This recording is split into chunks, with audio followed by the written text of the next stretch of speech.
Oke, menunggu sebentar. Ini moderatornya baru buka aplikasi Zoom.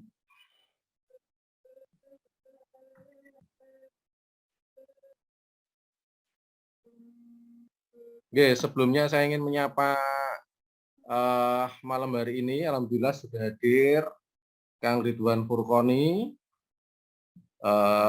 di Asad Kusuma Jaya. Selanjutnya juga jamaah yang lain. Ada Bu Nunung Damayanti, ada Bu Wuri Astuti Marso. Selamat malam semuanya. Semoga sehat-sehat semua.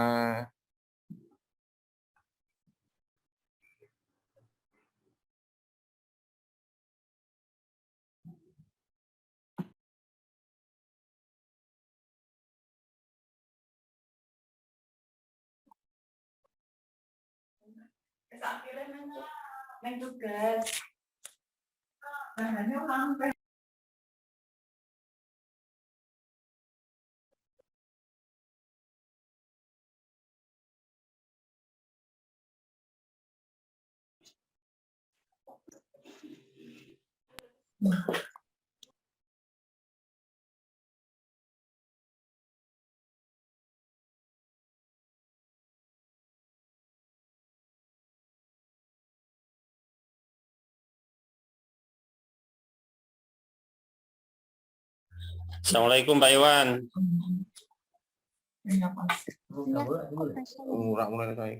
Pak Trianto. Waalaikumsalam warahmatullahi wabarakatuh.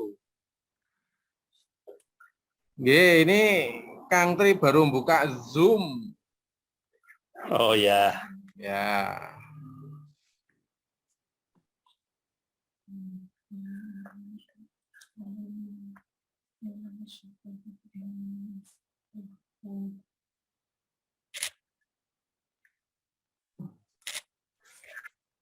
Mbak narasumber sudah rawuh ya?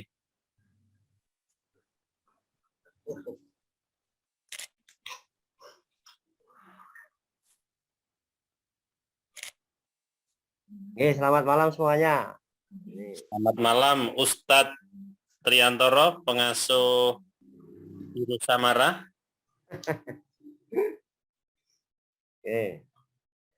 Selamat datang ya Pak Asad, Pak Ridwan, kemudian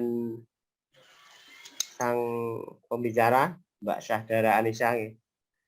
Ya, ini sementara saya di tempat Pak Iwan sambil menyiapkan laptop yang satunya. Langsung kita mulai aja ya Pak Ridwan ya. Sambutannya sinten sambutannya Pak Tri? Sambutannya Pak Iwan apa Pak Ridwan? Pak Iwan ya Pak Iwan. Oh, Pak Iwan. Pak Iwan sambutan ya. Siap. Langsung aja kita mulai. Assalamualaikum warahmatullahi wabarakatuh. Waalaikumsalam warahmatullahi wabarakatuh. Waalaikumsalam warahmatullahi wabarakatuh. Alhamdulillahirabbil alamin. Assalatu wassalamu ala asrofil mursalin wa ala alihi wa ashabi ajma'in. Asyhadu an la ilaha illallah wa asyhadu anna Muhammadar Rasulullah. Allahumma shalli ala Muhammad wa ala ali Muhammad. Yang kami hormati Ketua MPS BWM DIY Ustadz Ridwan Furqoni, kemudian Bapak Asad Sumajaya selaku Ustadz kita dan juga ya anggota PDM Kota ya. Kemudian pembicara kita Ibu Syahdara Anissa. Kemudian di samping saya ada Pak Iwan Setiawan ya. Dan juga sebagai pengasuh juga ya, Samara. Dan rekan-rekan pengurus Majelis Pelayanan Sosial Daerah Istimewa Yogyakarta, khususnya teman-teman yang membidangi Samara. Syukur alhamdulillah, marilah kita panjatkan kepada Allah SWT karena pada malam hari ini kita diberikan oleh Allah nikmat sehat, nikmat kesempatan sehingga bisa hadir untuk mengikuti kajian samara. Kajian rutin yang kita selenggarakan untuk memberikan pencerahan pada kita semuanya, calon manten maupun yang sudah jadi manten. Salawat dan salam marilah kita sanjungkan kepada junjungan kita Nabiullah Muhammad Sallallahu Alaihi Wasallam. Rekan-rekan peserta kajian samara rahimahullah, sebelum nanti kita akan memulai acara, kita akan bacakan susunan acara terlebih dahulu. Yang pertama adalah pembukaan. Yang kedua adalah sambutan dari Biro Samara. Allah akan disampaikan oleh Ustadz Iwan Setiawan. Yang ketiga langsung materi yang akan disampaikan oleh Ustazah Syahdara Anissa. Dan berikutnya adalah dialog. Dan diakhiri dengan penutup. Marilah kita awali kajian samara pada malam hari ini dengan melafalkan lafal basmalah bersama-sama. Bismillahirrahmanirrahim. Selanjutnya sambutan akan disampaikan oleh rekan kita Bapak Iwan Setiawan. Bapak Iwan Setiawan kami persilahkan. Ini gantian. Oke, assalamualaikum warahmatullahi wabarakatuh. Alhamdulillahirabbil alamin. Pada malam hari ini kita ketemu di majelis yang mulia ini. Tentu yang kami hormati Pak Ketua MPS, selanjutnya juga hadir Ki Asad Kusuma Jaya, Ketua PWPM, Ketua PWNA, juga jamaah semuanya. Ini untuk kesekian kalinya Biro Jodoh Samara bekerja sama dengan MPS, selanjutnya dengan Ortom Pemuda, dengan Ortom NA, melaksanakan kajian dengan tema anti biren. Nah, ini sebenarnya biren ini kata-kata yang sangat Jogja sekali. Ya, kalau mungkin biasa kita menyampaikan ketika masih lajang, aktif di organisasi, ketika sudah enggak lajang, hilang kemana entah kemana, sehingga kita menghadirkan Ayunda Syahdara Anissa. Beliau pernah jadi ketua PWIPM, jarang juga ketua IPM perempuan khususnya tingkat wilayah. Selanjutnya juga sekarang aktif di Nasihatul Aisyah, juga di dosen di Universitas Islam Indonesia. Saya rasa ada tugas-tugas mungkin yang saya lihat bagi perempuan itu ada yang ketika mereka sudah memutuskan diri untuk berkarir, baik itu secara karir pekerjaan ataupun di organisasi, tapi juga ada beban keluarga. Sehingga memang kita bicara berkaitan dengan ini. Nah, Biro Jodoh sama tema keluarga, dan ketiga berkaitan dengan tema pengasuhan. Nah, pada malam hari ini kita bicara berkaitan dengan tema keluarga. Salah satu dari program Biro Jodoh Samara itu adalah kajian Samara ini yang insya Allah kita laksanakan rutin setiap malam Jumat pada Jumat yang kedua dan Jumat yang ketiga. Selanjutnya program rutin insya Allah berkaitan dengan Biro Jodohnya. Sehingga nanti bagi jamaah yang ingin mengikuti Biro Jodoh bisa menghubungi kami. Selanjutnya kami juga selalu menjalin komunikasi berjejaring. Salah satunya dengan kita ada WA Group Keluarga Sakinah yang kalau sekiranya jamaah di sini ingin ikut mengikuti WA Group Keluarga Sakinah bisa menghubungi kami juga. Nanti insya Allah kita akan share untuk linknya. Demikian dari kami untuk sambutan pada malam hari ini. Selanjutnya nanti kita akan ditemani oleh Ayunda Syahdara Anissa, anti biren manajemen, ibu yang berkarir baik itu secara sebagai ibu rumah tangga ataupun juga karir pekerjaan, yang ketiga adalah organisasi. Demikian dari kami. Wassalamualaikum warahmatullahi wabarakatuh.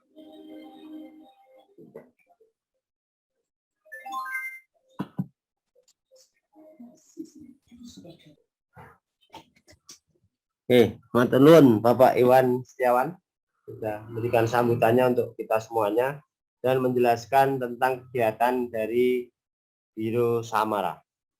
Oke.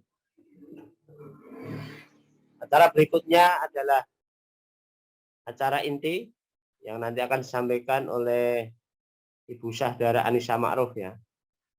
Sebelumnya kami berikan prolog sebentar. Ibu Syahdara Anissa ini adalah aktivis perempuan yang sangat aktif nih. Mulai dulu di IPM, kemudian sekarang di Nasyatul Aisyah, dan sekarang sebagai dosen di Universitas Aisyah Yogyakarta. Islam Indonesia. UNISA, Universitas Aisyah Yogyakarta. UII ya? Oh nggih, maaf, di UII ya. Maaf.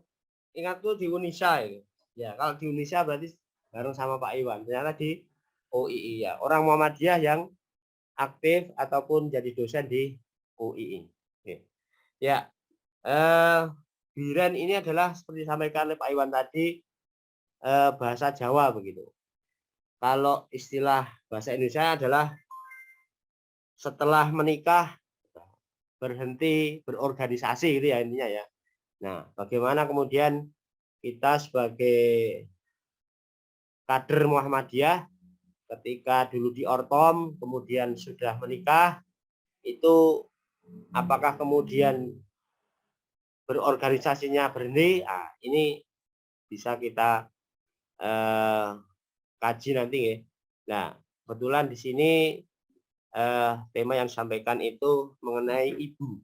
Nah, ini bukan berarti kemudian yang laki-laki tidak bisa mengambil hikmah, tapi ini bisa kita ambil hikmahnya. Kemudian sebagai seorang laki-laki tentunya nanti akan menjadi kepala keluarga yang menjadi penerus juga kader persyarikatan. Ibu Syahdara Anissa ini termasuk salah satu kader yang ternyata dengan menikah tidak menjadikan organisasi berhenti, termasuk berkarir dan juga hal yang lain. Nah, langsung saja kita dengarkan paparan dari Ibu Syahdara Anissa. Monggo, Ibu. Terima kasih Kang Tri. Bismillahirrahmanirrahim. Assalamualaikum warahmatullahi wabarakatuh. Waalaikumsalam warahmatullahi wabarakatuh. Mohon maaf, suara saya terdengar jelas tidak ya? Oke, ya jelas. Oke. Alhamdulillahirabbil alamin wa bihi nasta'inu ala umuri dunya waddin. Wassalatu wassalamu ala asrofil anbiya'i wal mursalin Muhammadin wa ala alihi wa ashabihi ajma'in. Rabbi syrahli sadri wa yassirli amri wahlul 'uqdatam min lisani yafqahu qawli, amma ba'du. Yang terhormat Ketua Majelis Pelayanan Sosial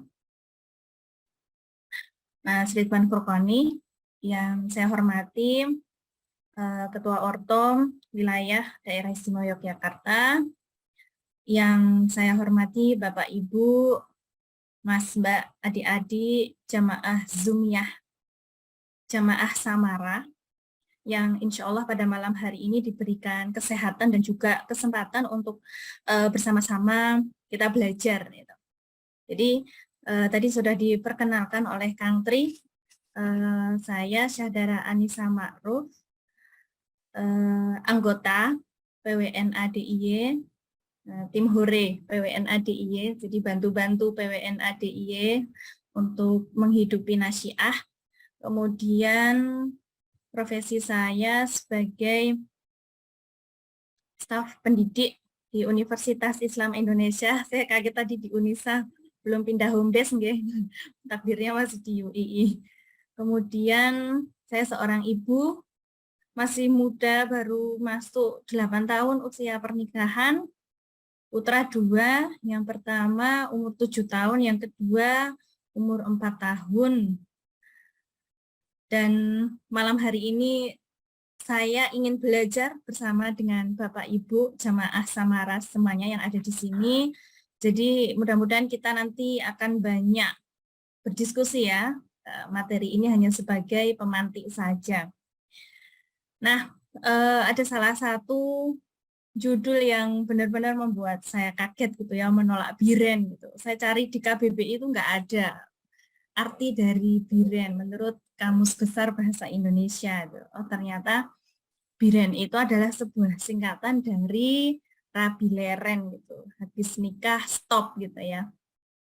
Nah, ini dihubungkan dengan peran sebagai seorang ibu bekerja, bagaimana nanti bisa membagi waktu antara keluarga, kemudian profesi, dan juga berorganisasi. Nah, mohon maaf nanti apabila penyampaian saya ada hal-hal yang kurang berkenan atau ada hal-hal yang belum jelas, boleh Bapak Ibu nanti bisa disejar ya. Karena di sini juga banyak senior, saya masih junior sebelumnya.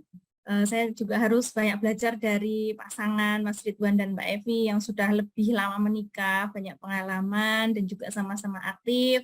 Saya juga harus belajar dengan Mas Iwan dan juga Mbak Nunung yang juga lebih banyak pengalaman, dan juga Bapak As'ad beserta keluarga yang sangat luar biasa menginspirasi. Jadi posisi saya di sini adalah masih belajar gitu.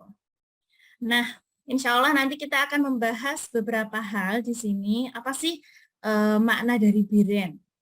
Kemudian mengapa terjadi biren? Gitu. Kemudian bagaimana tips agar tidak terjadi biren? Kemudian bagaimana implikasi dari aktif berorganisasi terhadap pengembangan diri, keluarga dan juga profesi. Kemudian apa sih ganjaran aktif berorganisasi dalam Islam, dan bagaimana strategi manajemen waktu bagi ibu bekerja, keluarga, organisasi dan juga profesi. Yang terakhir strategi ini lebih kepada best practice saya gitu ya, yang pernah trial dan error itu masih masih berupaya untuk membagi waktu dengan sebaik mungkin itu. Nah, Bapak Ibu jamaah Zumiyah yang dirahmati Allah, apa sih yang dimaksud dengan biren itu? Nah, mungkin ada beberapa pengertian yang bisa kita pahami di sini gitu ya. Jadi biren itu adalah sebuah keputusan untuk tidak aktif berorganisasi setelah menikah. Jadi dia sudah memutuskan, nanti kalau udah menikah udahlah rampung gitu. Kalau organisasi ya waktu muda aja gitu. Tapi nanti pas menikah stop dulu gitu. Kemudian yang kedua, ada yang mengartikan bahwa biren itu pandangan bahwa dengan berorganisasi akan membebani diri, keluarga, dan juga profesi. Membebani diri itulah yang menjadi fondasi utama dia memutuskan untuk tidak aktif berorganisasi setelah menikah. Wah, nanti kalau udah menikah udah punya tanggung jawab, udah punya anak, ngurus suami, atau yang suami udah sebagai kepala rumah tangga harus mencari nafkah, kemudian nanti kalau memiliki anak harus mendidik anak, antar jemput anak dan sebagainya. Duh, kalau nambah berorganisasi, nambah gawean gitu ya, nambah beban gitu. Itu paradigma orang yang biren. Kemudian ada lagi yang berpandangan bahwa aktif dalam berorganisasi itu tidak memberikan impact positif terhadap diri, keluarga, dan juga profesi. Jadi dia itu biren ya karena dengan berorganisasi itu nggak ada pengaruhnya gitu. Untuk dia, untuk keluarganya, dan juga untuk pekerjaannya. Apalagi kok ini organisasi sosial kemasyarakatan gitu. Kemudian pengertian lainnya adalah biren itu upaya menghindari diri dari kegiatan sosial dakwah kemasyarakatan dan memandang bahwa berorganisasi hanya milik anak muda aja. Dalam organisasi biar anak-anak muda aja gitu. Kita yang sudah berkeluarga ya fokusnya dengan keluarga masing-masing gitu. Ada yang beranggapan seperti itu. Kalau bahasa milenialnya, biren itu bisa dimaknai dengan yang namanya ghosting. Gitu. Ghosting itu apa sih? Menghilang. Muncul pada saat awal saja pun pas muncul itu kepeksa, terpaksa atau dipaksa. Kemudian setelah menikah ya menghilang sampai akhir tanpa konfirmasi apapun kepada pimpinan atau anggota organisasi. Di WA nggak bales, di telepon nggak ngangkat, kalau nggak lagi sibuk dan lain sebagainya. Caranya dia udah nggak mau lagi gitu, karena ketika dia dilantik itu hadirnya juga karena terpaksa dan dipaksa, bukan karena panggilan hati gitu ya. Itu adalah dua hal yang berbeda. Nah, mungkin nanti dari Bapak Ibu bisa memberikan terminologi atau makna-makna lain tentang biren itu sendiri. Ini ada beberapa makna biren yang saya rangkum dari beberapa pandangan orang, khususnya yang sudah menikah. Lantas faktor-faktor apa gitu ya yang menyebabkan terjadinya biren? Gitu. Kok bisa sih punya paradigma seperti yang telah saya sebutkan tadi? Gitu. Nah, jadi hal yang mendasar yang pertama adalah tidak ada pembahasan tentang dunia organisasi saat pranikah gitu.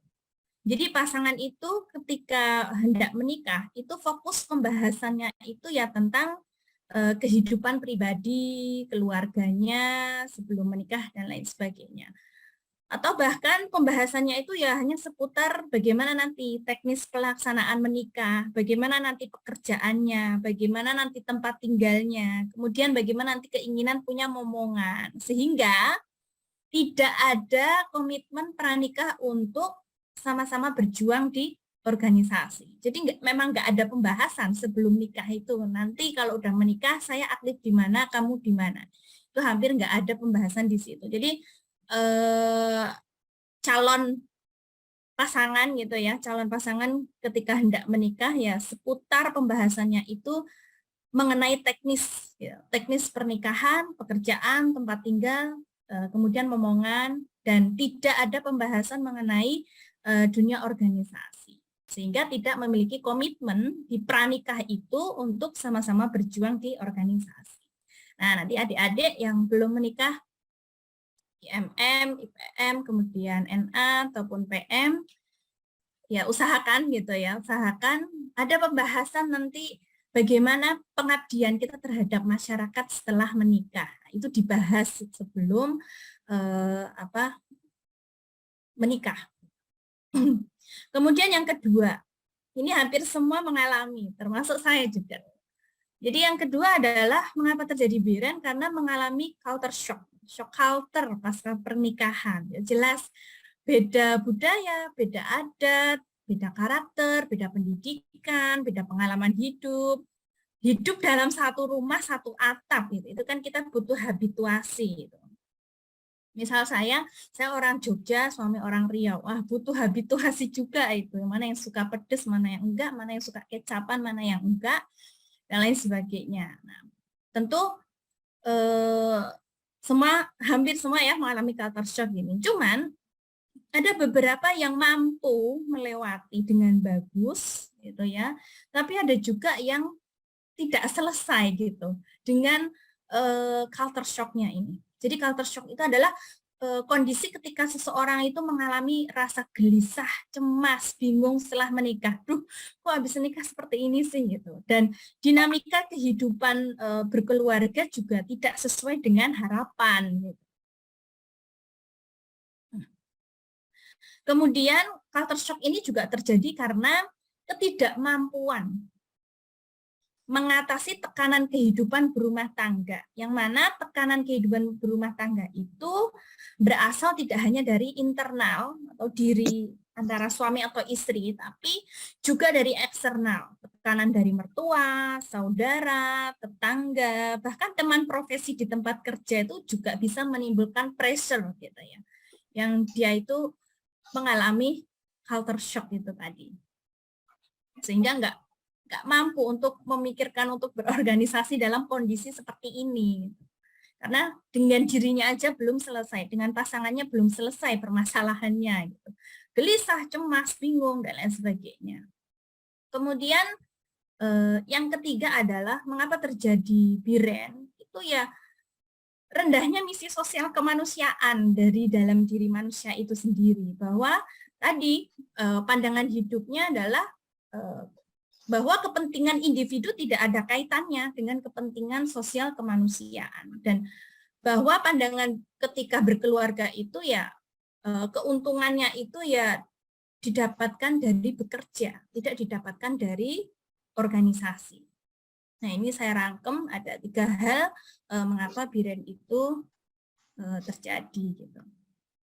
Kemudian bagaimana gitu ya strategi agar tidak terjadi biren?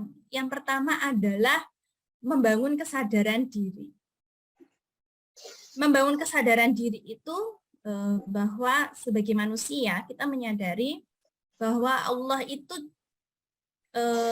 memberikan 2 amanah yang sangat luar biasa ya pada manusia ya, yaitu sebagai hamba dan juga sebagai khalifah, sebagai manusia yang dia itu bukan makhluk tunggal, tetapi manusia yang merupakan makhluk sosial.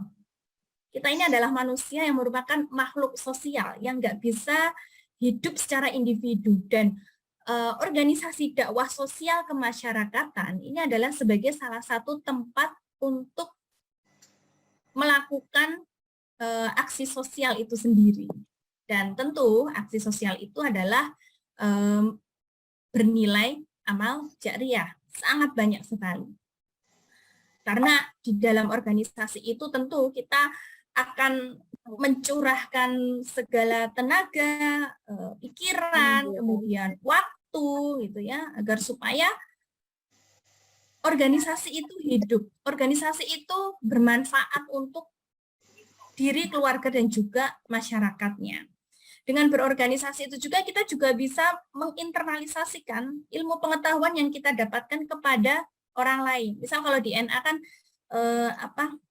objek dakwahnya adalah perempuan dan anak misalnya. Nah, tentu permasalahan perempuan dan anak itu kan sangat banyak sekali. Kemudian IMM objeknya adalah mahasiswa. Masalah mahasiswa juga banyak itu. IPM objeknya adalah pelajar. Masalah pelajar juga banyak. Sungguh luar biasa ya. Peran dari Ortom itu ketika dia itu memiliki kesadaran diri untuk melakukan pengabdian, terutama di persyarikatan gitu. Ya makanya kita jangan kaget kalau kader itu hanya sedikit. Kader itu kan inti, penggerak ya, karena yang memiliki kesadaran diri itu ya cuma sedikit, bukan orang banyak. Kemudian yang kedua adalah agar tidak terjadi biren, niat itu yang paling penting gitu.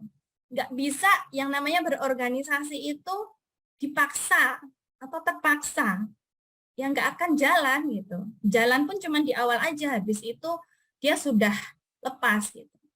Tapi yang namanya berorganisasi itu ya memang pondasinya ada di niat, panggilan hati, gitu.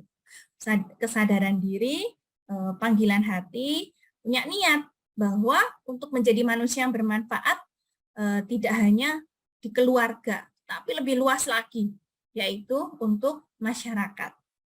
Kemudian biar tidak terjadi biren, gitu ya, kita harus pandai membangun komunikasi. Komunikasi di sini karena ketika menikah tentu kita harus melibatkan relasi terdekat kita, yaitu pasangan. Bermusyawarah. Bermusyawarah, kemudian berdiskusi dengan pasangan di saat momen yang sangat tepat, gitu ya. Jangan sampai berdiskusi di momen yang sedang lapar, anak rewel dan lain sebagainya, tapi di momen yang tepat. Kemudian juga kita juga harus membangun komunikasi dengan pimpinan dan juga anggota organisasi. Tentu organisasi ini sangat fleksibel gitu ya, nggak menuntut macam-macam. Kemudian setelah ada komunikasi dengan pasangan, bermusyawarah, kemudian dan juga kepada pimpinan tentang apa ya, tentang kita gitu ya, tentang niat kita untuk ikut nyengkuyung gitu ya kalau bahasa Jawanya itu, maka kita juga harus melakukan reaksi gitu. Kita sebagai anggota organisasi juga harus mengingatkan kembali agar fokus pada rencana program.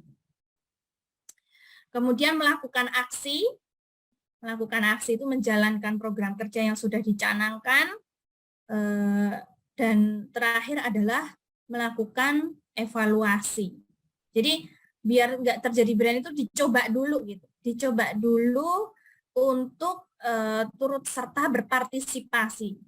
Saya juga masih berpartisipasi gitu ya, masih ngikut, masih belajar, masih melihat, oh ternyata untuk menyampaikan hasil rapat harus berdasarkan masukan-masukan dari anggota yang lainnya. Oh ternyata untuk mencapai kemufakatan butuh kesabaran yang sangat luar biasa. Nah itu kita amati gitu ya secara perlahan gitu.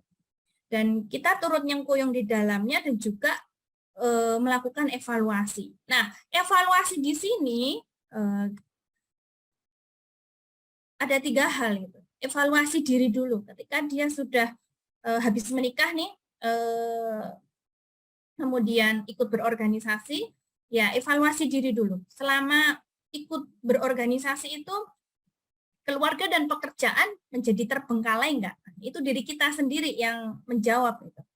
Terbengkalai enggak ya kemarin pas ikut NA, terbengkalai enggak ya pas ikut IMM, terbengkalai enggak ya pas ikut IPM ataupun PM, keluarga sama gaweanku gitu ya, pekerjaanku itu terbengkalai enggak. Kemudian bagi yang sudah berkeluarga itu ya, yang ikut organisasi selama ini pernah enggak gitu jatuh miskin atau kelaparan dan lain sebagainya.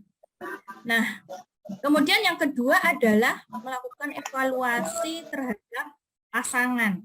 Jadi penting banget meminta pandangan pasangan selama aktif berorganisasi. Nah, selama ini kalau saya ikut NA nyaman enggak? Gitu. Selama ini kalau saya ikut NA terganggu enggak? Nah, jadi kalau nggak ada masalah ya syukur, artinya memang dia support gitu ya, pasangan kita support. Tapi ketika ada masalah gitu, ya dimusyawarahkan gitu. Jika ada masalah ya dimusyawarahkan dengan pasangan. Ternyata ya karena setiap anggota keluarga itu kan pasti punya dinamikanya masing-masing ya, problematikanya masing-masing, dan musyawarah ini adalah kunci gitu. Kuncinya tuh memang di musyawarah itu. Kemudian yang ketiga adalah evaluasi organisasi. Jadi setelah evaluasi diri, evaluasi dengan pasangan, evaluasi juga dengan organisasi. Jadi melakukan evaluasi tentang keberlangsungan organisasi itu juga penting gitu ya. Apalagi di masa pandemi yang hampir tidur itu jangan sampai tidur ini. Harus tetap bangun organisasinya dan juga memperkuat visi misi bersama dan juga melakukan upgrading ketika terjadi kelesuan kader atau anggota dari dalam organisasi itu sendiri. Nah, sebenarnya apa sih implikasi dengan aktif berorganisasi terhadap pengembangan diri? Yang pertama adalah tentu ini mencapai kebutuhan tertinggi manusia, yaitu aktualisasi diri. Gitu. Maaf, di sini ya. Jadi tingkat kebutuhan manusia, ini saya mengutip dari Maslow, gitu ya, bahwa kebutuhan tertinggi manusia itu ternyata ada pada kebutuhan aktualisasi diri. Ini puncaknya itu. Apa sih kebutuhan dasar atau fisiologis manusia? Ya, kebutuhan dasar manusia itu semuanya sama, butuh makan, minum, dan juga hubungan seksual ketika sudah menikah. Kemudian kebutuhan manusia yang kedua, tingkat kedua adalah safety needs gitu ya. Yaitu kebutuhan akan rasa aman dan bebas melakukan aktivitas tanpa ancaman. Nah, izin rapat dulu ya, awas ya, jangan lama-lama, itu udah termasuk ancaman dari pasangan gitu ya. Padahal perempuan itu butuh gitu ya, butuh beraktivitas tanpa ancaman gitu. Mau izin rapat dulu, ya udah silahkan gitu, sama-sama fleksibel gitu. Kemudian social needs gitu.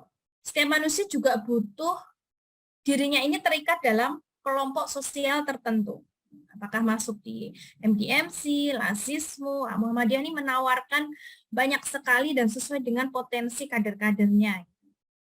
Mau masuk di Nasyiah, di IPM, di MM, di IPM, dan lain sebagainya. Atau di HW, atau di Pak Suci. Gitu.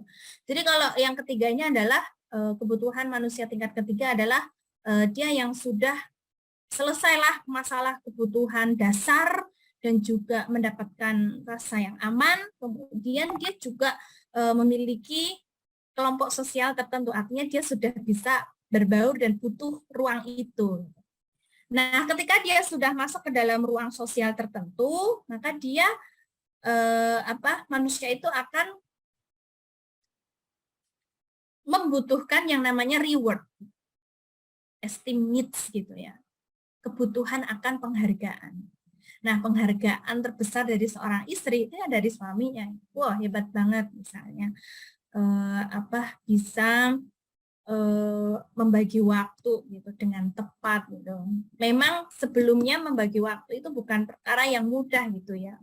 Benar-benar yang masih trial dan error gitu. Makanya setiap ada keputusan aktivitas perempuan di luar itu butuh sekali ketika kita pulang ke rumah itu butuh evaluasi terhadap pasangan gitu. Kita harus membangun komunikasi terus gitu.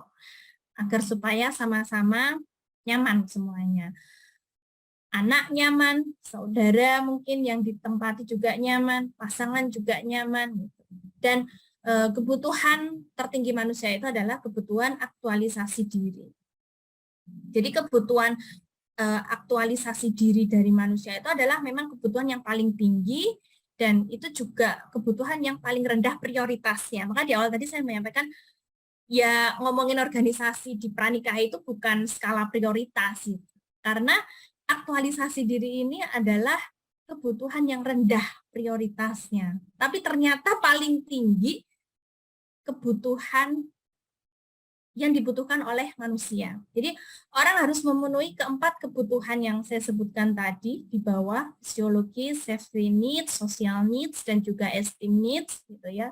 Kemudian sangat sedikit orang gitu ya yang bisa mencapai pada puncak aktualisasi diri ini.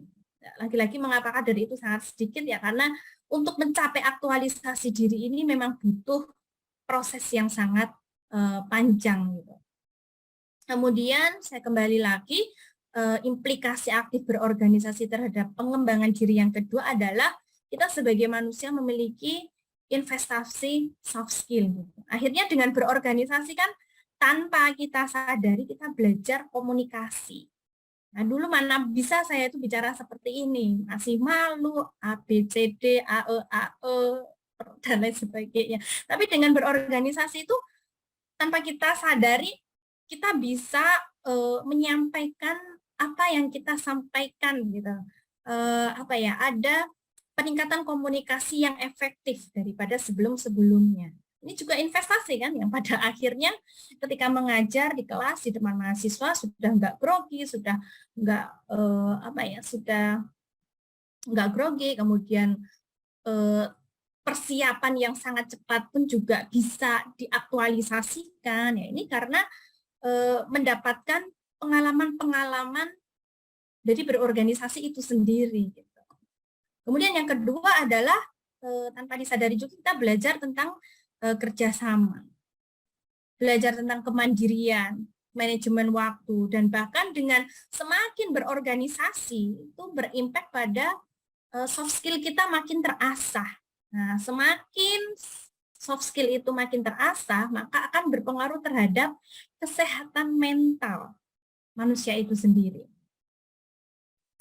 Kemudian yang ketiga adalah implikasi aktif berorganisasi adalah tentu memberikan impact positif terhadap diri, keluarga, dan juga masyarakat. Jadi paradigma ini sangat berkebalikan terhadap paradigmanya orang Biren. Kalau orang Biren itu, ya organisasi itu nggak ada nilai positifnya terhadap diri, keluarga, dan juga masyarakat. Padahal implikasi atau impact dari aktif berorganisasi itu malah justru kita ini akan semakin berkembang gitu. Semakin berkembang kalau di pendidikan di ranah kognitifnya, di ranah afeksinya, di ranah psikomotoriknya gitu kan. Jadi organisasi itu sebenarnya adalah proses pendidikan yang sesungguhnya di situ. Dan bahkan dengan berorganisasi itu pula, ini mengatakan pada salah satu hadis, khairun nas anfa'uhum linnas. Oh ternyata dengan berorganisasi ini salah satu kendaraan menjadi manusia yang bisa memberikan manfaat terhadap orang lain. Apalagi organisasi kita ini sangat kolektif, kolegial gitu ya, sangat efektif sekali untuk mengaktualisasikan dan juga meminimalisir problematika sosial di masyarakat. Ini tadi sudah tentang tingkat kebutuhan manusia. Lantas, apa sih ganjaran bagi aktivis berorganisasi, terutama di sosial dakwah kemasyarakatan? Ini saya hanya merangkum 3, gitu ya. Yang pertama adalah dalam Quran Surat Ali Imran ayat 104. Tentu Bapak Ibu semuanya sudah lancar gitu ya tentang ayat ini, dan ayat ini sangat fenomenal dan monumental di kalangan persyarikatan, yaitu Quran Surat Ali Imran ayat 104. Dan ternyata ketika manusia itu dan juga dengan golongannya, dengan organisasinya, kemudian melakukan program kerja dalam rangka beramar ma'ruf nahi mungkar, nah ternyata masuk ke dalam golongan orang-orang yang beruntung. Gitu. Nah ini beruntung versi Allah itu ya, sungguh luar biasa. Kemudian yang kedua adalah ganjaran bagi orang yang aktif berorganisasi itu menjadi manusia yang terbaik untuk khairul ummah gitu. Jadi manusia terbaik itu ya memang manusia kita yang dilahirkan untuk melakukan amar ma'ruf nahi mungkar. Ini dalam Quran Surat Ali Imran ayat 110, dan juga tadi di awal juga sudah saya sampaikan bahwa ganjaran bagi seorang aktivis dalam berorganisasi, khususnya di sosial dakwah kemasyarakatan, adalah menjadi ladang amal jariah kita. Gitu. Lantas ini masuk ke pengalaman ya, ke best practice itu. Strategi manajemen waktu bagi ibu bekerja, bagaimana membagi waktu antara keluarga, organisasi, dan juga profesi. Yang pertama adalah kita sebagai manusia, laki-laki dan perempuan itu harus mempertegas visi misi hidup gitu. Nah, ini contoh kecil visi misi hidup saya gitu ya. Visi misi hidup saya misalnya ini tulisan sederhana, contohnya visi saya menjadi akademisi muslim dan berjiwa aktivis yang mampu memberikan manfaat kepada diri sendiri, keluarga, dan masyarakat. Dari visi itu di breakdown menjadi misi. Misinya punya komit, harus ibadah tepat waktu dan beramal saleh, kemudian membaca, menulis, berdiskusi, dan mengembangkan ilmu pengetahuan, kemudian menyelesaikan pendidikan hingga strata 3, kemudian berupaya untuk menyayangi dan mendidik anak-anak dengan baik, kemudian menjadi istri pembelajar, kemudian aktif berorganisasi, dan lain sebagainya. Jadi setiap kita itu menikah itu harus punya visi misi saya apa, visi misi pasangan bagaimana, visi misi keluarga seperti apa. Itu pondasinya memang di situ gitu, visi misi hidup, visi misi setelah menikah. Atau visi misi sebelum menikah juga lebih bagus lagi ya disampaikan. Ini visi misinya seperti ini gitu.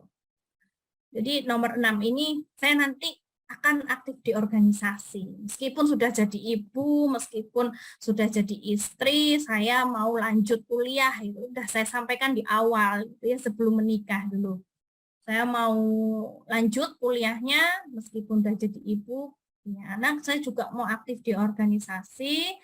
Nah, jadi nanti mohon dukungannya. Nah, ini dipertegas visi misi hidupnya di sebelum menikah, di pranikah itu sendiri. Jadi nggak hanya pelaksanaan menikah bagaimana, rumah gimana, pekerjaan gimana, tapi juga visi misi ini juga harus dipertegas. Ini contoh kecil aja ya. Saya yakin Bapak Ibu semua punya visi misi sendiri berdasarkan kompetensinya masing-masing, berdasarkan pengalamannya masing-masing. Karena dengan memiliki visi misi ini benar-benar apa yang kita kerjakan kesehariannya ini mengacu untuk mewujudkan visi misi itu sendiri gitu. Jangan sampai kita kesehariannya itu sibuk terus tapi nggak punya visi misi yang jelas.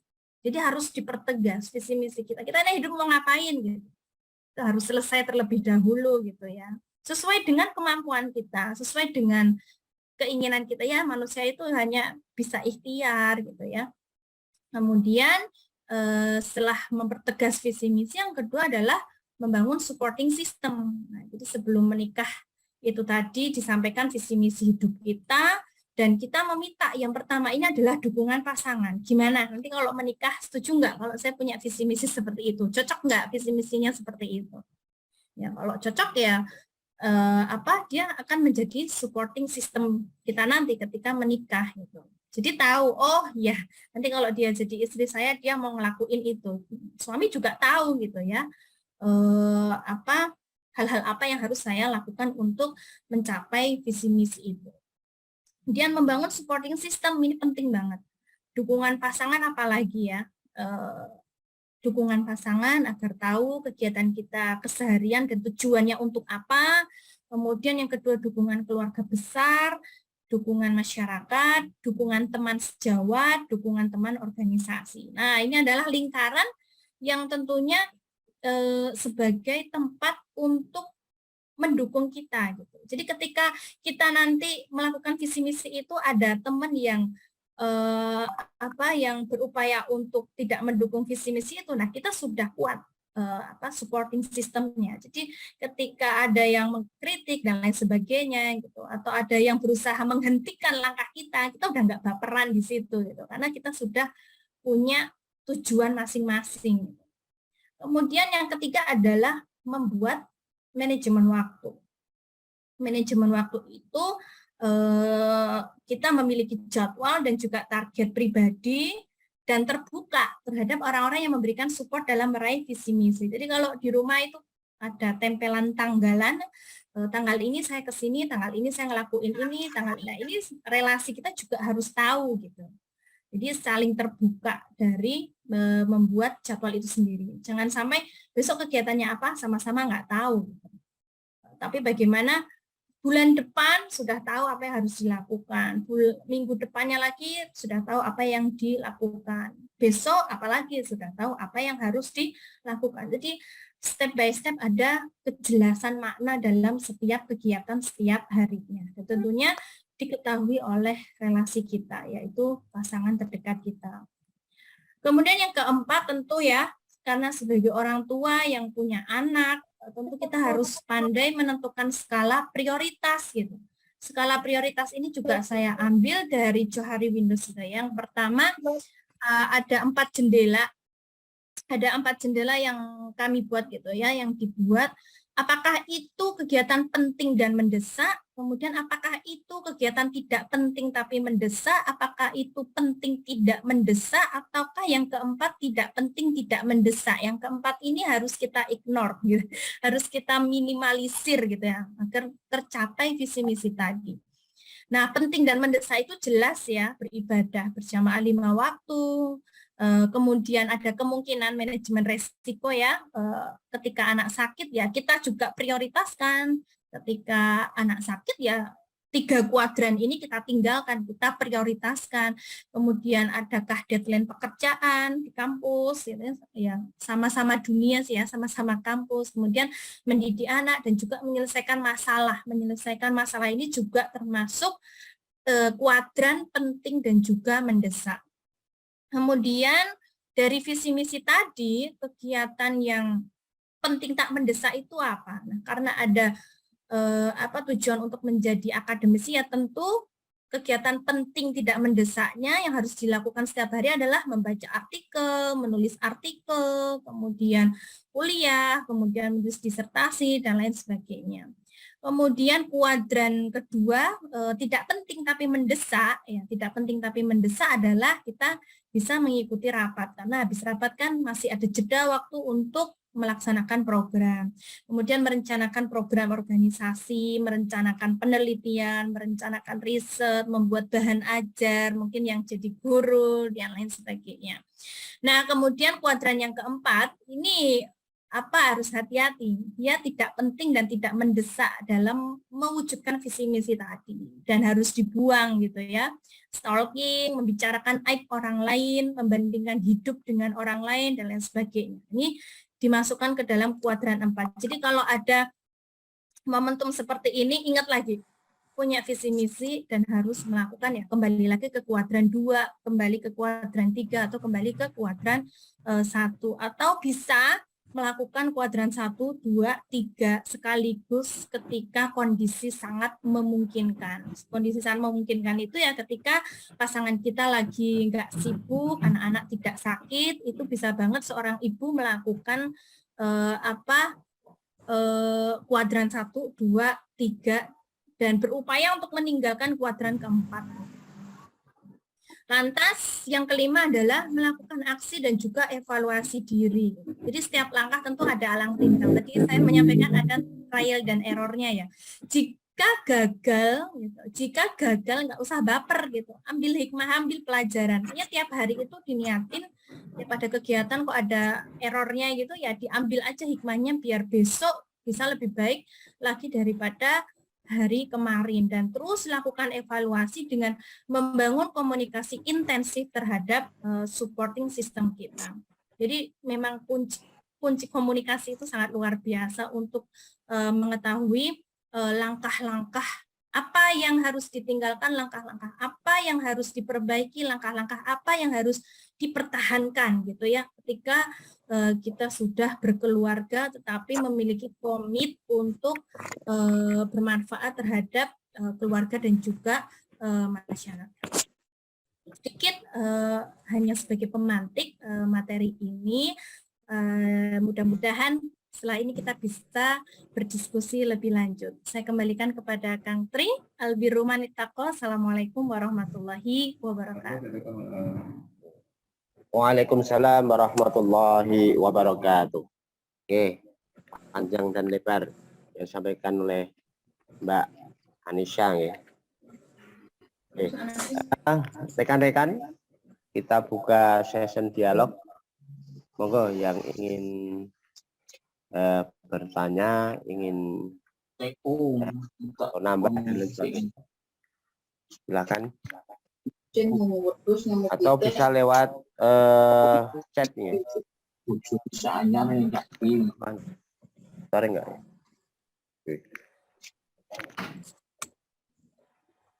Monggo.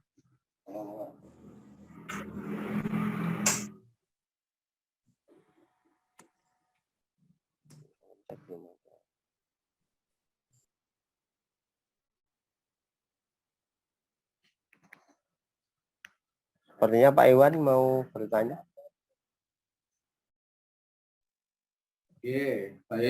Saya pemanasan dulu. Sharing dan bertanya ke Ayunda Syahdara berkaitan dengan peran ibu sebagai ibu juga berkarir, selanjutnya juga berorganisasi dan sebagainya. Tentu suaminya Ayunda Syahdara kan juga wes tahu dari ketua IMM, artinya semuanya itu berorganisasi. Nah mungkin tapi adakah mungkin juga pengalaman dari mungkin suami protes kepada Ayunda berkaitan dengan waktunya habis di luar dan sebagainya. Saya rasa kan juga keluarga kan juga mungkin suatu saat juga mungkin merasakan ya walaupun suaminya juga sama-sama aktif tapi mungkin kan juga ada momen-momen tertentu di mana mungkin secara waktu banyak di luar sedangkan urusan di rumah mungkin juga perlu diselesaikan. Itu kan peran ganda dari seorang ibu yang aktif di organisasi dan punya karir. Beda mungkin dengan bapak ya. Mungkin yang membedakannya itu mungkin tugas seorang bapak terhadap pengasuhan anak. Jadi kalau anak kan memang biasanya lekatnya kan ke ibu ya, sehingga mungkin peran bapak ke anak itu ada tapi enggak terlalu juga ya. Dia walaupun sekarang kesadaran gender dan sebagainya, tapi mungkin secara alamiah mungkin ya anak itu ke ibu. Nah, pertanyaan sederhana mungkin juga mungkin unek-unek juga mungkin bagi seorang suami itu, bagaimana ketika tadi ada sesuatu hal ketika suami itu protes kepada istri yang mungkin di dalam urusan karir, yang kedua di dalam organisasi itu waktunya banyak dan menyita waktunya sebagai seorang ibu rumah tangga. Ini protes bukan lalu istrinya dilarang, enggak, tapi lebih ke jaga komitmen berkaitan dengan ketiganya agar bisa berjalan semuanya. Gitu aja.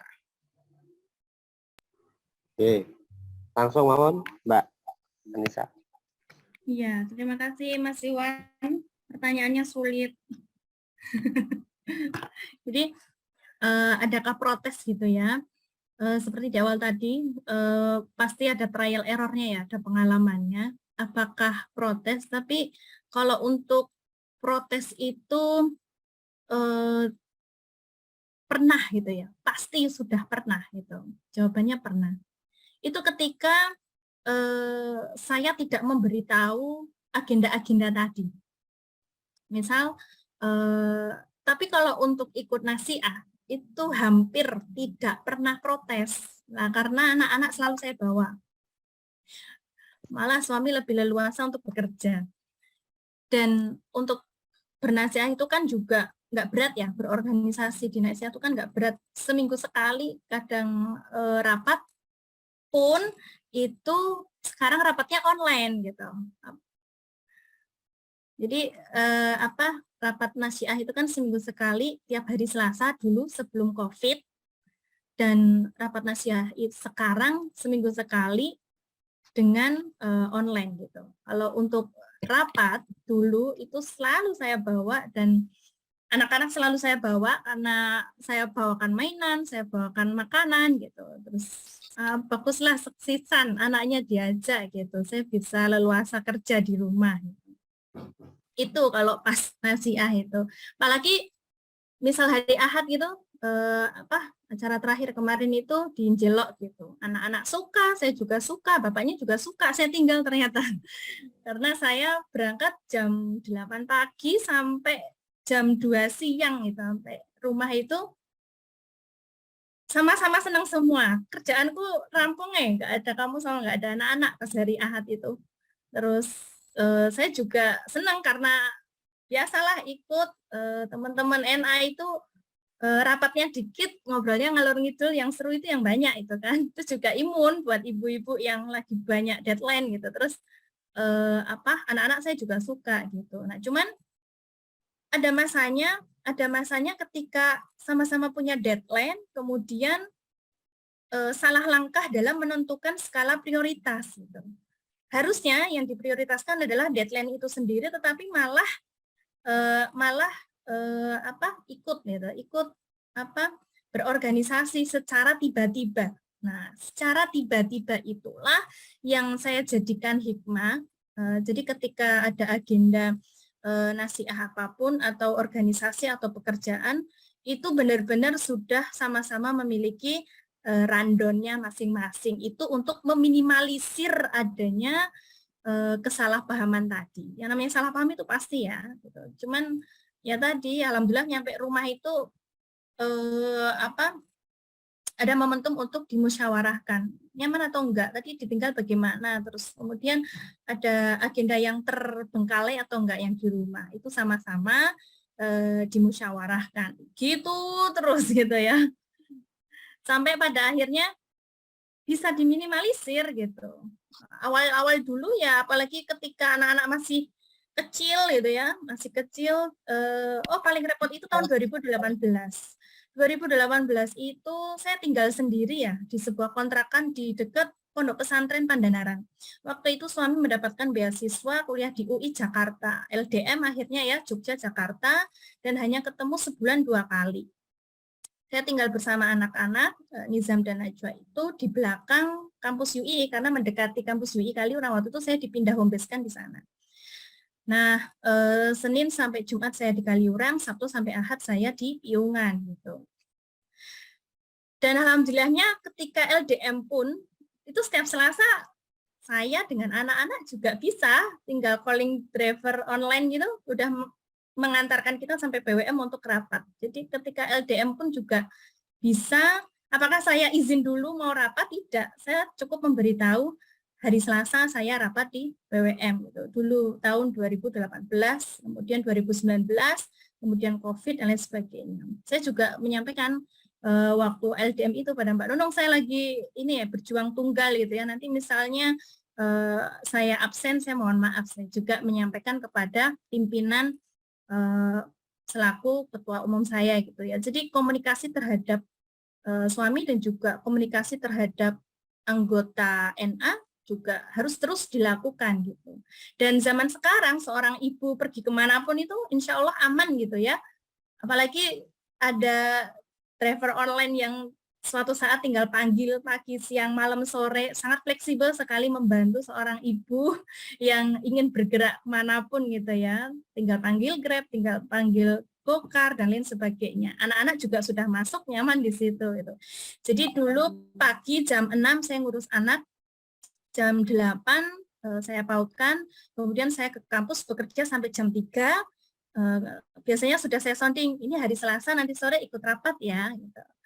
Nah, kemudian jam 3 saya jemput dari PAUD langsung menuju PWM untuk ikut serta nyengkuyung gitu ya bahasanya. Jadi tim hore dulu gitu. Jadi enggak yang mikir yang berat-berat dulu tuh yang penting senang aja karena lagi berjarak dengan suami itu bagaimana agar supaya saya tidak sedih, kemudian anak-anak tetap bahagia, saya juga bahagia ya, bernasiah itu obatnya gitu.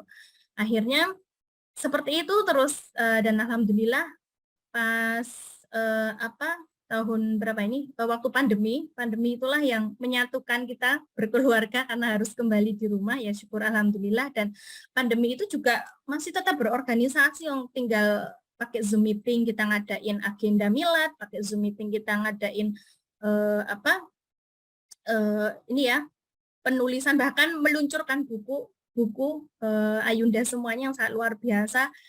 Meskipun pandemi juga melahirkan karya gitu. Jadi insya Allah kalau memang sudah diniatin gitu ya, diniatin dan terutama saya butuh fleksibilitas ya, fleksibel gitu. Fleksibel. Jadi bernasihat tuh nggak harus izin setiap waktu, setiap saat, tidak. Tapi yang jelas kita saling memberitahu. Toh kegiatan itu juga hanya seminggu sekali gitu. Dan yang paling hati-hati ini jangan sampai meninggalkan anak ketika sedang sakit.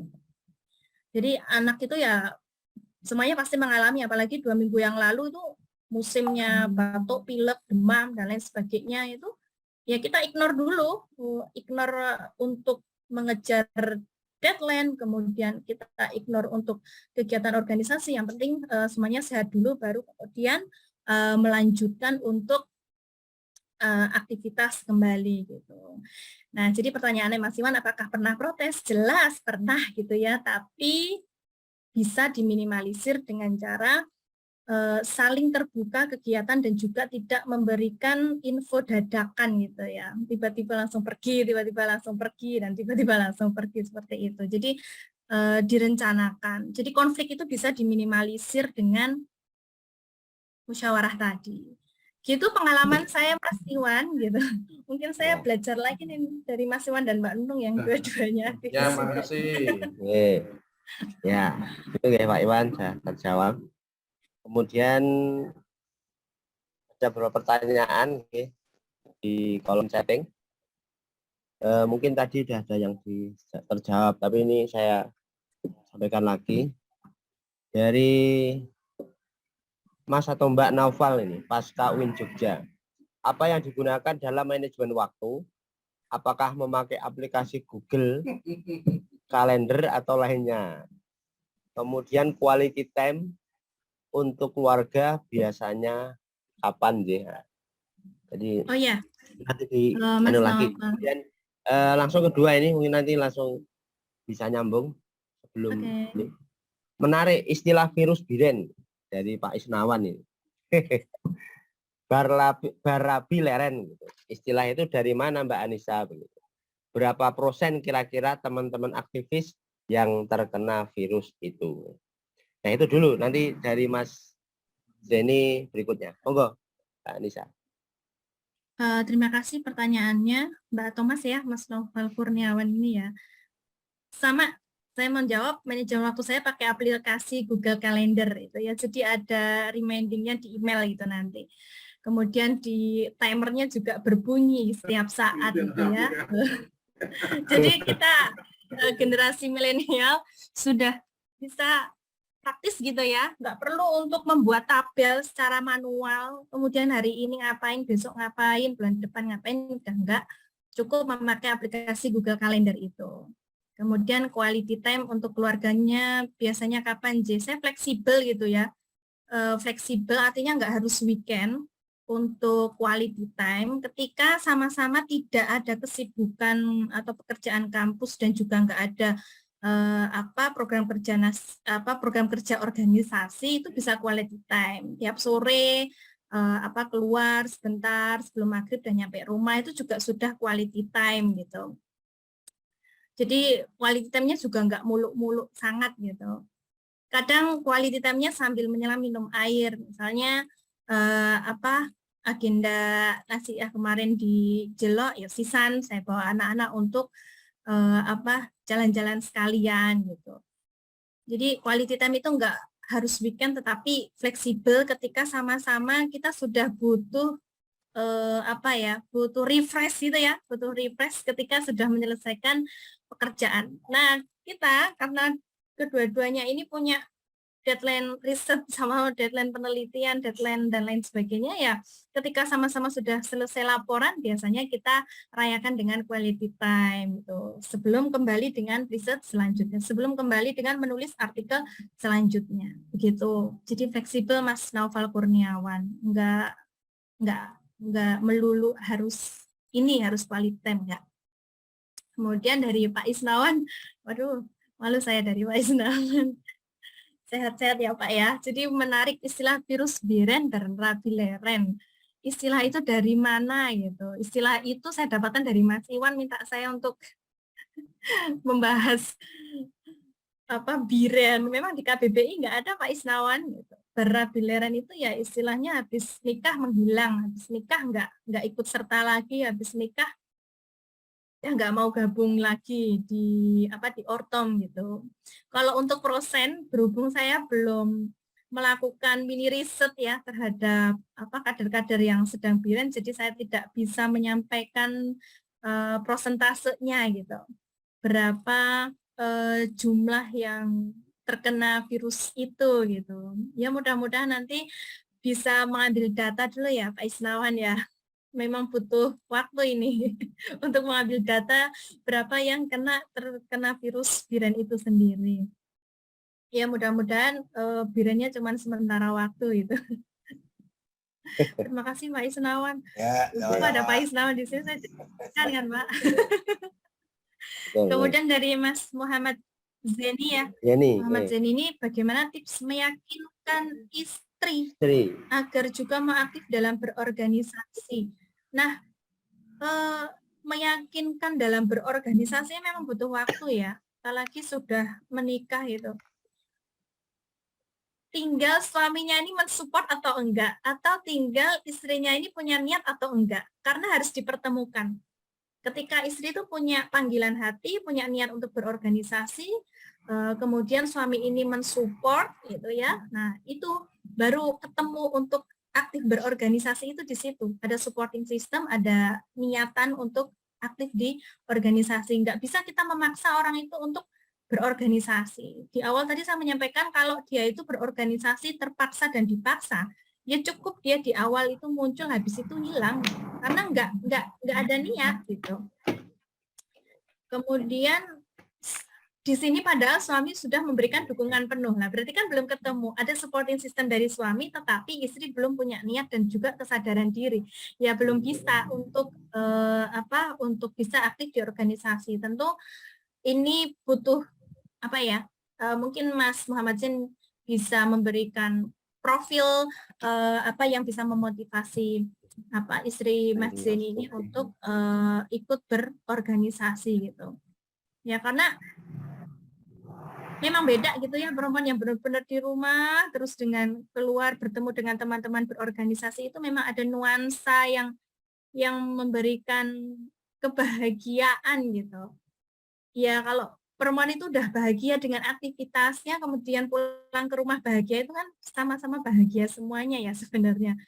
Cuman jangan sampai dijadikan itu tadi di awal, bahwa organisasi itu tidak akan membebani diri, keluarga, dan juga masyarakat. Membebani diri, keluarga, dan juga profesi atau pekerjaannya. Malah justru bisa jadi tempat kita refreshing gitu ya, tempat refreshing. Kemudian dari Mas Naufal atau Mbak Naufal, mohon maaf ya, seandainya dipersenkan antara keluarga, karir, dan organisasi berapa persen? Ini saya ya, saya itu 70% itu keluarga, kemudian 20% untuk profesi, 10% untuk organisasi. Itu persentase saya. Sebenarnya 70% untuk keluarga, kemudian 20% untuk profesi, dan hanya 10% untuk organisasi. Organisasi ini nggak butuh tiap hari, nggak butuh tiap minggu, tetapi kita bisa ini ya memberikan waktu untuk berorganisasi itu malah justru kita sudah selesai pekerjaan-pekerjaan kampus, kemudian selesai atau profesi, pekerjaan profesi, dan juga masalah teknis di keluarga gitu. Masalah teknis di keluarga itu kan ada mandiin anak, kemudian memasak, terus dan alhamdulillahnya saya tuh untuk memasak tuh kita jadwal piket ya. Jadi saya nggak selalu masak, jadi piket. Kadang suami saya, kadang saya. Jadi piket masak pun dipiket. Kemudian piket cuci piring, piket jadi domestik itu kita kerjakan berdua gitu. Berdua ketika saya di kampus sedang banyak pekerjaan, yang piket rumah ya suami gitu. Begitu juga dengan sebaliknya. Jadi 100% pekerjaan domestik itu tidak di saya, Mas gitu. Mas Naufal Kurniawan. Bahkan gitu ya, bahkan ke pasar pun juga suami gitu. Ada piketnya sendiri gitu. Sehingga biar berjalan beriringan gitu. Kalau saya saklek mengurus domestik ya memang nggak akan selesai pekerjaan profesi saya ataupun ketika berorganisasi NA. Jadi ada kerjasama juga dalam menyelesaikan di ranah domestik. Nah di ranah perkuliahan kita sama-sama kuliah. Suami saya sedang kuliah.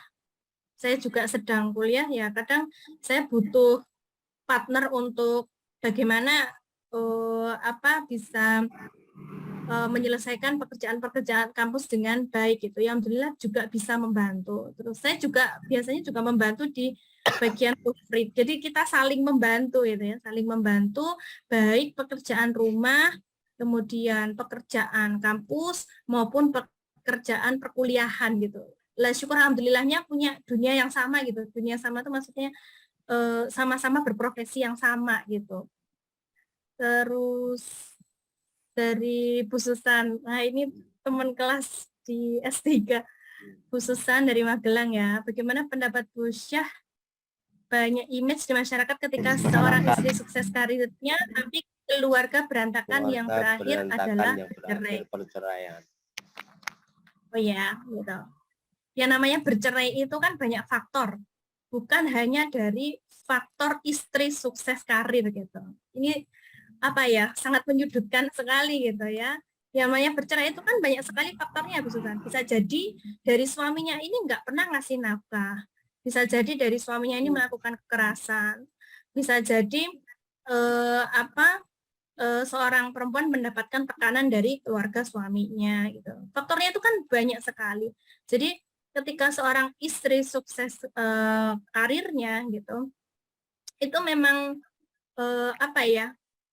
pokoknya perempuan sukses itu memang masih dinilai nggak wajar. Perempuan nggak sukses pun juga dinilai nggak wajar gitu di masyarakat itu.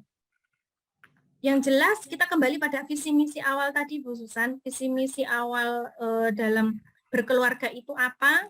kemudian visi misi dari seorang istri itu apa, visi misi dari seorang suami itu seperti apa gitu. Selama dalam menjalankan visi misi dalam ruang lingkup untuk kebaikan keluarganya, ya insya Allah yang namanya konflik itu pasti ada ya di dalam keluarga itu. Tapi kan bisa diminimalisir. Konflik itu bisa diminimalisir dengan membangun komunikasi, diskusi, dan juga musyawarah. Tetapi ketika konflik itu diselesaikan dengan konflik, kemudian didukung dengan permasalahan-permasalahan lainnya, kemudian akhirnya bercerai, ya kita lihat dulu apa pekerjaan dari seorang istri itu, apa betul dari istri yang sukses karirnya itu yang menjadi salah satu motif utama dalam bercerai. Nah ini kan baru penilaian umum dari masyarakat ya, kita belum tahu lebih jauh motif lainnya gitu. Jadi jangan sampai kita menilai sesuatu itu hanya dari satu motif saja, dari satu perspektif saja gitu. Ini kan hanya image di masyarakat.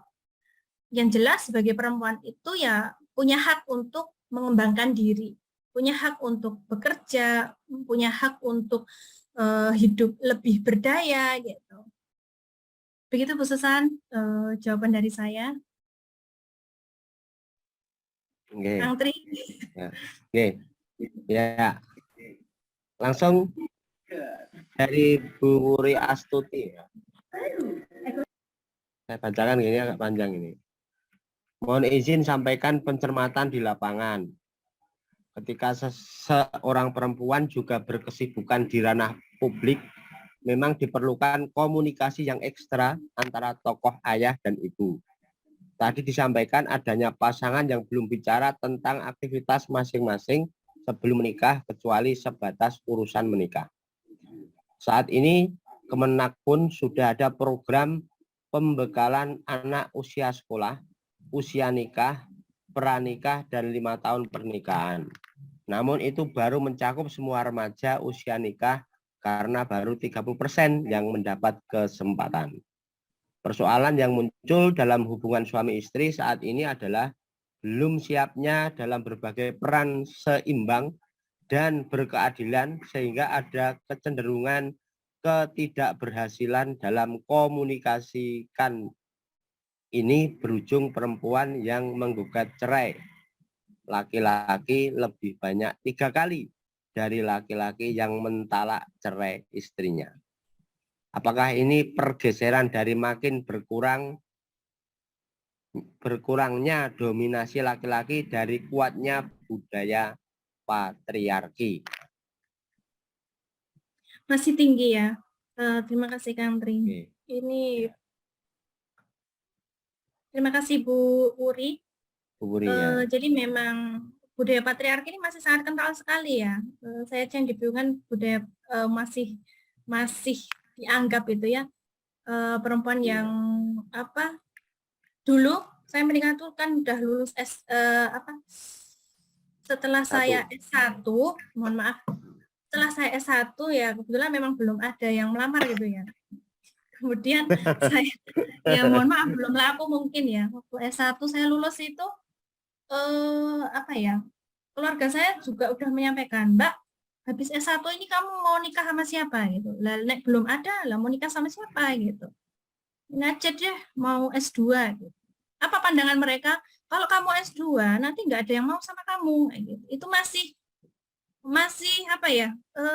pernyataan seperti itu masih mendarah daging sekali. Masa gegara perempuan untuk lanjut kuliah S2 nggak ada yang mau ngelamar gitu. Ya pikiran saya yang namanya manusia itu kan pasti akan punya jodohnya masing-masing, saya bilang gitu. Saya lulus S1 ya udah lanjut aja S2 dengan kalimat-kalimat tetangga dan juga saudara sendiri. Ya hati-hati aja lah, nanti resiko ditanggung sendiri, nggak ada yang mau ngelamar, nggak ada yang mau nikah. Itu masih ada, budaya patriarki itu masih tinggi sekali. Saya lanjut aja kuliah S2 lawang udah cita-cita gitu kan. Ya syukur alhamdulillahnya sebelum wisuda S2 sudah ada yang lamar ya, selamat gitu ya, alhamdulillah ada yang lamar gitu. Tentunya saya merasa lebih matang waktu itu daripada ketika saya S1 itu.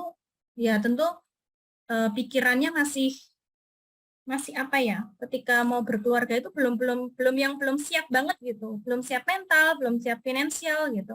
Kenapa kamu harus belum siap finansial gitu kan nanti suamimu yang mau memberikan nafkah gitu. Itu aja masih disampaikan seperti itu. Saya nggak mau mengandalkan keuangan itu satu-satunya dari suami. Saya ingin sekali mandiri gitu. Saya cita-citanya seperti itu juga masih dinilai bahwa perempuan itu kok kamu kok seperti itu gitu ya. Udah mau apa ya?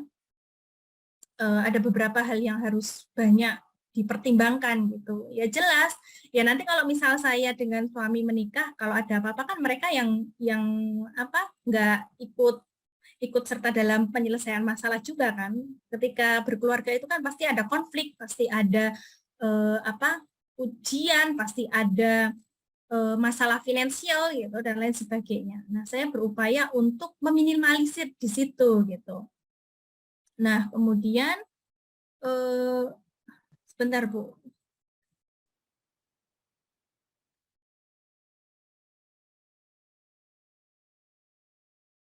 Nah, kemudian apakah diperlukan komunikasi yang ekstra? Jelas gitu ya. Karena memang memiliki hak untuk untuk bersuara, kemudian memiliki hak untuk yang menjalankan keluarga gitu. Menjalankan dalam urusan rumah tangga gitu. Itu kan anak gitu ya. Bukan orang tua lagi gitu. Jadi yang namanya orang tua itu ketika sudah menikahkan anaknya itu kan harusnya sudah lepas tanggung jawab dan agar supaya anak itu bisa hidup mandiri gitu. Tapi kebanyakan saya lihat masih ada beberapa orang tua tuh yang ketika menikahkan anaknya tuh masih belum 100% untuk melepaskan anak itu menjadi mandiri gitu. Nah, ini yang menyebabkan ketidakseimbangan dalam berkeluarga. Ketidakseimbangan dalam berkeluarga itu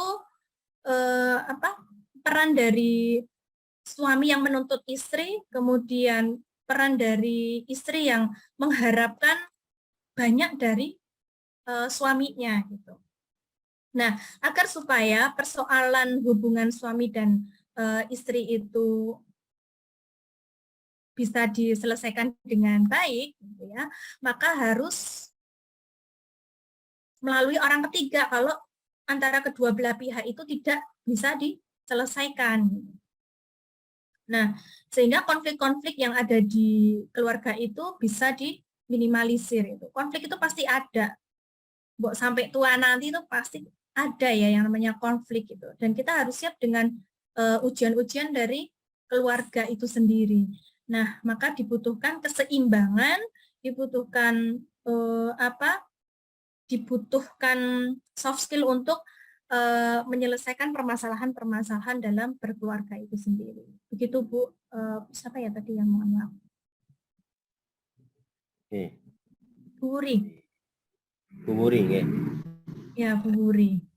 Saya mengamati Bu Wuri, saya sekarang sedang mendampingi perempuan korban KDRT.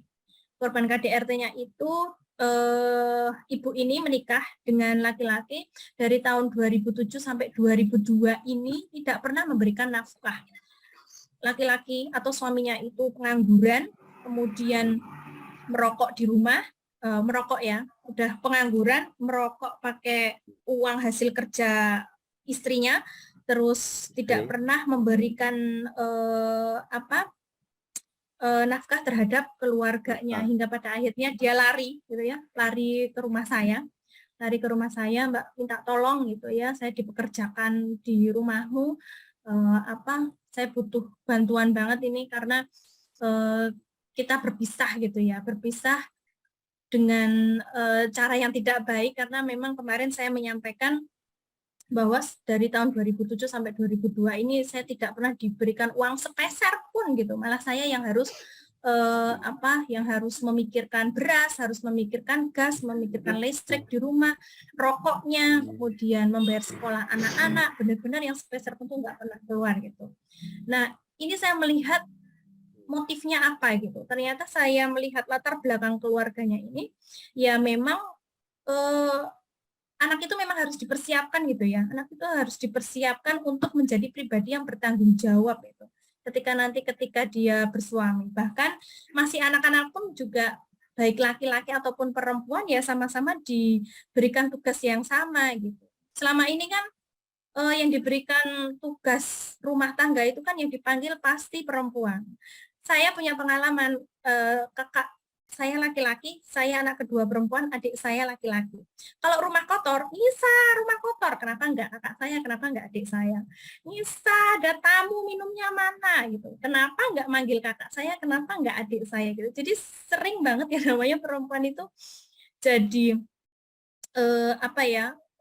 jadi beban gitu ya, jadi beban dalam pembagian tugas rumah tangga yang menyebabkan ketika mereka dewasa tidak siap untuk menjadi kepala keluarga yang membantu istrinya yang benar-benar menyelesaikan atau memelihara rumah tangga. Nah, saya tuh heran, ini kenapa kok malah suami saya ini kok cuci piring, kemudian ke pasar, kemudian bisa masak. Oh, ternyata memang dari kecilnya itu memang udah dapet job desk gitu ya, job desk di keluarga. 7 anak laki-laki itu job desk-nya tuh ada yang cuci piring, ada yang nyetrika, ada yang ambil air di sumur dan lain sebagainya. Memang kalau sedari kecil sudah dibiasakan laki-laki itu untuk mengenali pekerjaan domestik, ketika dia sudah menjadi seorang ayah atau kepala keluarga, dia akan memiliki sikap responsif untuk membantu istrinya dalam menyelesaikan pekerjaan rumah. Nah, ini adalah salah satu upaya untuk menyeimbangkan peran laki-laki dan perempuan. Sebaliknya, ketika laki-laki itu dari kecil sama sekali tidak pernah menyentuh atau sampai remaja nggak pernah menyentuh pekerjaan-pekerjaan rumah tangga, ya sampai menikah pun juga istrinya habis ngelahirin, ya biarin aja nyuci, biarin aja jemur, biarin aja. Nah, itu tingkat responsifnya itu sangat kecil sekali gitu. Itu pengamatan kecil saya, Bu Muri. Sehingga ini menjadi hikmah atau untuk kita semua sebagai orang tua, baik laki-laki ataupun perempuan, anak itu harus diperkenalkan dengan pekerjaan-pekerjaan domestik agar supaya ketika berumah tangga sudah bisa membantu membangun kesalingan dalam rumah tangga. Begitu Kang Tri, ini pengalaman kecil nih.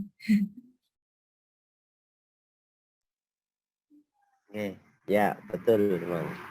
Anak kita emang harus dikenalkan sedari dini ya, tentang aktivitas dalam rumah tangga. Ya, termasuk asah-asah gitu ya. Ya, Iya. karena betul. Ya, itu juga di tempat kami juga seperti itu agar anak-anak punya kebiasaan yang baik. Oke. Ini masih ada waktu, monggo yang masih ingin bertanya. Sami-sami Bu Uri.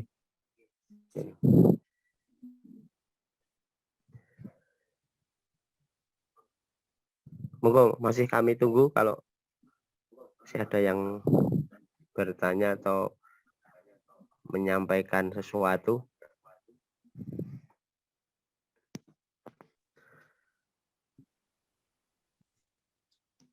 Baik, kalau tidak ada, Saya ada. ini kita. Saya Pak. Oh, monggo. Waalaikum. Pinten niki? Matsuni dari Sumeneb. Pak Matsuni nggih, monggo Pak Matsuni. Assalamualaikum warahmatullahi wabarakatuh. Waalaikumsalam warahmatullahi wabarakatuh. Ya, mungkin ini pertanyaan terakhir. Jadi karena apa yang disampaikan tadi memang realistis sekali yang terjadi di masyarakat begitu. Sekarang bagaimana ketika di zaman sekarang yang kebanyakan anak-anak sekarang itu banyak yang tidak mengenal pekerjaan rumah tadi. Kemudian karena dalam kondisi keluarga ya relatif mampu, lalu dia katakanlah pakai pembantu. Nah, itu nanti efeknya terhadap keluarga gimana, Mbak Isa kira-kira? Makasih. Ya, terima kasih Pak Matsuni gitu ya. Jadi kalau anak itu terlalu dimanjakan dengan fasilitas, kemudian tidak diperkenalkan dengan pekerjaan-pekerjaan rumah, ya impact-nya ketika berkeluarga nanti ya tidak responsif terhadap pekerjaan domestik untuk membantu dan memandang bahwa itu pekerjaan perempuan gitu. Nah, itu bahaya sekali gitu ya. Padahal perempuan itu kan ada masa reproduksi gitu ya. Ada masa hamil, ada masa melahirkan, ada masa menyusui. Dan ketika perempuan pada masa reproduksi seperti itu masih dibebani dengan mencuci, memasak, ngepel, malamnya begadang untuk menyusui. Nah, itu benar-benar menjadi beban yang sangat berat bagi seorang perempuan, bahkan akan menjadi baby blues itu ya, kesehatan mentalnya terganggu. Nah, akan beda ketika seorang anak atau seorang remaja yang diperkenalkan sedini mungkin pekerjaan-pekerjaan rumah, ketika sampai berumah tangga sudah terbiasa masak, terbiasa ngepel, terbiasa cuci piring, itu insya Allah ketika dia ketika mendapatkan istri yang dalam proses reproduksi tadi, masih masa-masa reproduksi tadi gitu ya, habis melahirkan ya dia bisa membantu untuk mencuci popok, kemudian mencuci baju, kemudian menjemur dan lain sebagainya. Nah, impact-nya di situ. Tingkat responsifnya itu akan sangat rendah ketika makin difasilitasi dan tidak dibiasakan dengan pekerjaan rumah. Begitu Pak Matsuni gitu ya. Kalaupun toh ada pembantu, ya tetap dia punya kewajiban menyiapkan peralatan sekolah sendiri, mencuci piring habis makan sendiri, kemudian minimal lah membereskan kamarnya, bangun tidur membereskan kamarnya sendiri, mencuci pakaiannya sendiri, sepatunya sendiri.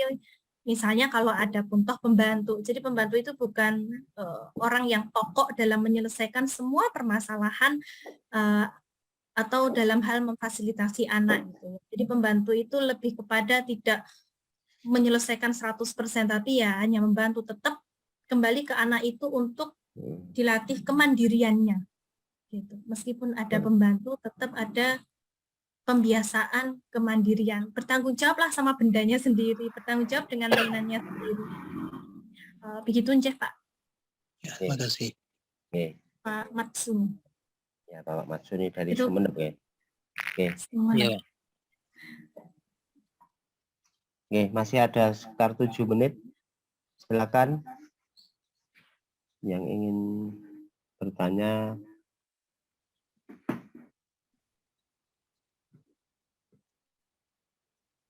Oke. Sepertinya sudah tidak ada Mbak Anissa. Mungkin closing mawon. Kemudian akan kita akhiri. Monggo. Oh ya, terima kasih Kang Pri. Bapak Ibu hadirin yang dirahmati Allah. Alhamdulillah pada kesempatan ini kita bisa belajar bersama. Tentu sebagai manusia, laki-laki dan juga perempuan, memiliki amanah yang sama dari Allah, yaitu sebagai hamba dan juga sebagai khalifah. Dan tentunya mari kita sama-sama untuk berlomba-lomba dalam kebaikan, berfasabiqul khairat, membangun keharmonisan dalam rumah tangga itu bisa dimulai dari saling membantu pekerjaan domestik. Sederhana sekali ya.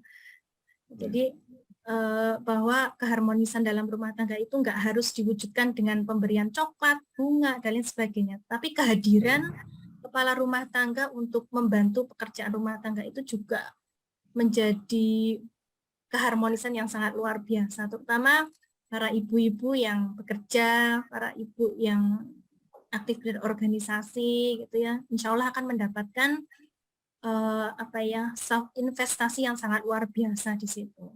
Jangan sampai kita disibukkan dengan hal-hal yang teknis.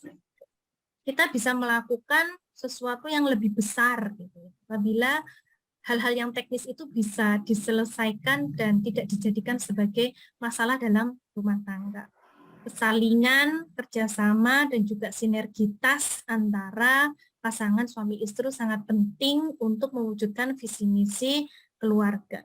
Jangan sampai kita menghabiskan waktu untuk kesibukan tanpa produktivitas. Karena kesibukan dan produktivitas itu adalah dua hal yang berbeda.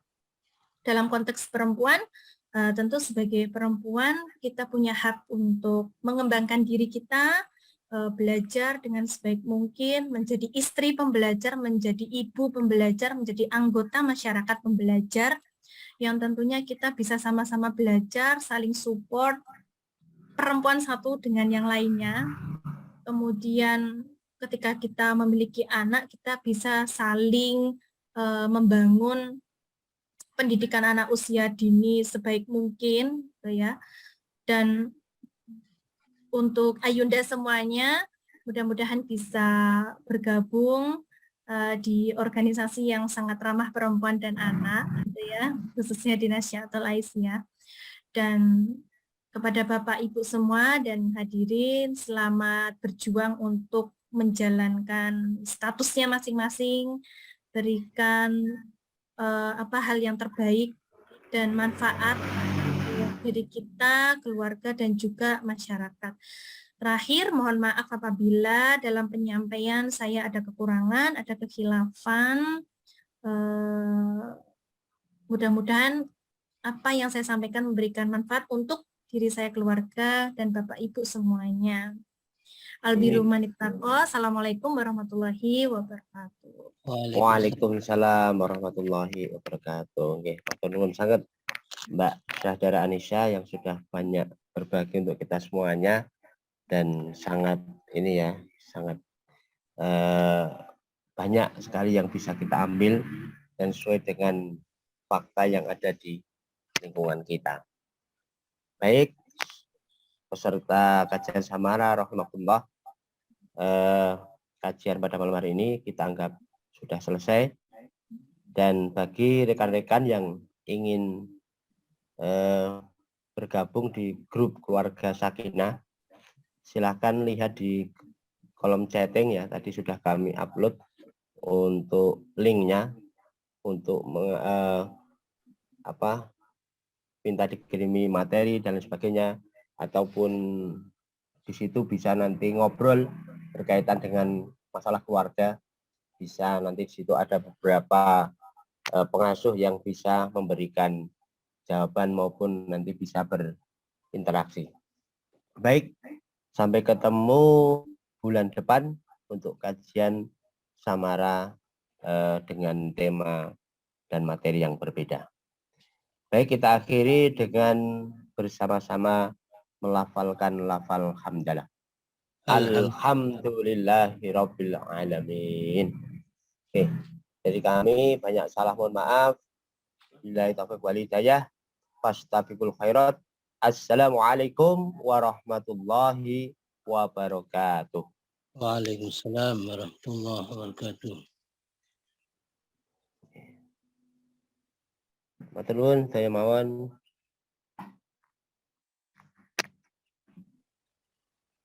Nggih, matur nuwun. Ayunda Syahdara, jamaah semuanya, ketemu lagi bulan depan. Matur nuwun, Mas. Nggih, sami-sami Bapak.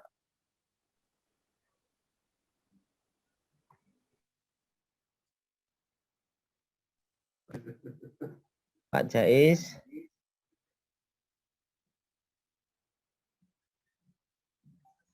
Pak Jais, besok ada Kamastu loh.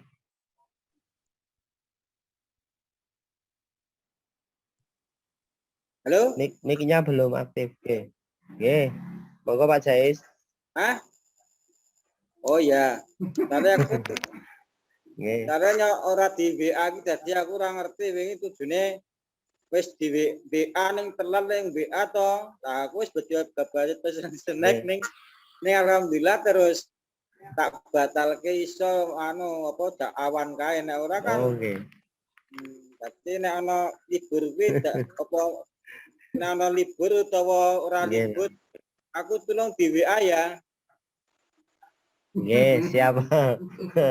Niku Mas Udin berarti kesupen. Oh nggih, matur nuwun. Soale nembe gadah omongan. Nggih. Ayo nek ora Mas Udin yo jenengan. Wis ngaten mawon nggih. Nggih, siap. Nggih. Nggih, iya Pak Iya, Pak. Jais. Oke, oke. Nyuwun ngapunten kula ngantuk. Nggih, mboten napa-napa. Nggih, Nggih. ya ya. Nggih. Ini Mas Fatih. Monggo Mas Fatih. Linknya untuk di off-kan. Oh, nggih. Mohon izin untuk meng-off-kan Nggih. Zoom. Nggih, assalamualaikum Nggih, ya. warahmatullahi Matur nuwun. Waalaikumsalam. Nggih, wabarakatuh. matur nuwun.